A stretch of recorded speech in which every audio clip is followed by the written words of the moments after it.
അപ്പോൾ ഇന്ന് ജനുവരി 1, 2026 തേഴ്സ്ഡേ ആണല്ലേ. നമുക്ക് ഈ ഒരു ക്വസ്റ്റ്യൻ എങ്ങനെയാണ് ചെയ്യാൻ നോക്കിയാലോ.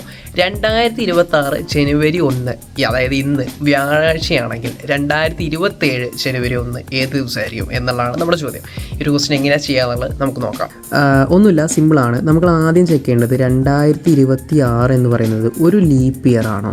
എന്താണ് ലീപ്പ് ഇയർ? അപ്പോൾ ലീപ്പ് ഇയർ എന്താ? ഒന്നുമില്ല, ഫെബ്രുവരിയിൽ 29 ഡേയ്സ് ഉണ്ടായിരിക്കും, അത്രേ ഉണ്ടാവുള്ളൂ.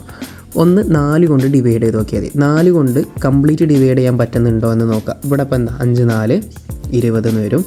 26 ഉണ്ട്, 6 4 24, റിമൈൻഡർ 2. അതായത് 2026 എന്ന് പറയുന്നത് ഒരു ലീപ്പ് ഇയർ അല്ല, വിച്ച് മീൻസ് ഇതിനകത്ത് 365 ദിവസമേ ഉള്ളൂ.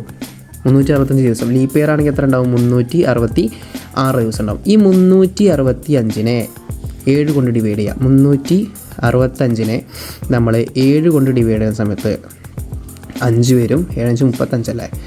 1 15, ഇവിടെ 2 വരും, 14, റിമൈൻഡർ 1. ഓക്കെ, ക്ലിയർ അല്ലേ? അതായത് 52 വീക്ക് ഉണ്ടാവും, ഒരു ഡേ എക്സ്ട്രാ ഉണ്ടാവും.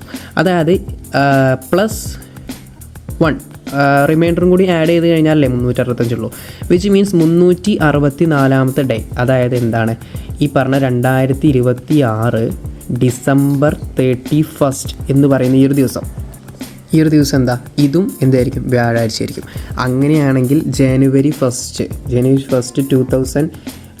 2027 എന്ന് പറയുന്നത് എന്തായിരിക്കും? അത് ഫ്രൈഡേ ആയിരിക്കും എന്നുള്ളതാണ്. എന്തായിരിക്കും? ഫ്രൈഡേ ആയിരിക്കും. സിമ്പിൾ, ഒരു ഡേ ആഡ് ചെയ്താൽ മതി. 365 ദിവസമുള്ള ഏത് ഓർഡിനറി ഇയറിൻ്റെ കേസിലും +1 ആണ്. ഇനി 366 ആകുമ്പോൾ +1 ഉള്ളത് എന്തായിരിക്കും? ഒരു ഡേയും കൂടി +2 ആയിരിക്കും. 2 ഡേയ്സ് ആഡ് ചെയ്യണം, 366 ആയിരിക്കും. അപ്പോൾ നമ്മുടെ ആൻസർ കിട്ടിയല്ലോ, ഫ്രൈഡേ ആണല്ലേ. അതായത് ഒരു ദിവസം ഒന്ന് കൂട്ടിയാൽ മതി. അടുത്ത ഇയർ ആവുന്ന സമയത്ത് ഒരു ദിവസം കൂട്ടിയാൽ മതി. പക്ഷേ ലീപ്പ് ഇയറിൻ്റെ കേസിൽ നമ്മൾ എന്താ ശ്രദ്ധിക്കേണ്ടത്? ലീപ്പ് ഇയർ എങ്ങനെയാണ് നോക്കുക? 4 കൊണ്ട് ഡിവൈഡ് ചെയ്ത് നോക്കുക. ഡിവൈഡ് ചെയ്യുന്നുണ്ടെങ്കിൽ അതെന്താണ്? ലീപ്പ് ഇയർ ആണ്. കറക്റ്റ് ഡിവൈഡ് ചെയ്ത് പോകുന്നുണ്ടെങ്കിൽ അത് ലീപ്പ് ഇയർ ആണെന്നുള്ള കാര്യം നമുക്ക് മനസ്സിലാവും. അതുപോലെ തന്നെ നമ്മൾ ശ്രദ്ധിക്കേണ്ട മറ്റൊരു കാര്യം എന്താ? ഇനി വരാൻ പോകുന്ന ലീപ്പ് ഇയർ എന്താ? 28 ആണ്. 28 ജനുവരി 1 ഇത് ബാധിക്കും? ഇല്ല, 29th ഈ ഒരു കാര്യം എഫക്റ്റ് ചെയ്യും. അപ്പോൾ ഒന്നുകൂടി സിമ്പിളായിട്ട് പറഞ്ഞു കഴിഞ്ഞാൽ നമ്മുടെ ഫെബ്രുവരി 29 മുന്നേയുള്ള ഡേയ്സ് ആണ് നമ്മൾ നോക്കുന്നതെങ്കിൽ നമ്മൾ ലീവ് ചെയ്ത ഇയർ, അതായത് ഏത് ഇയർ ആണോ കഴിഞ്ഞു വന്നത് ആ ഇയർ നോക്കുക.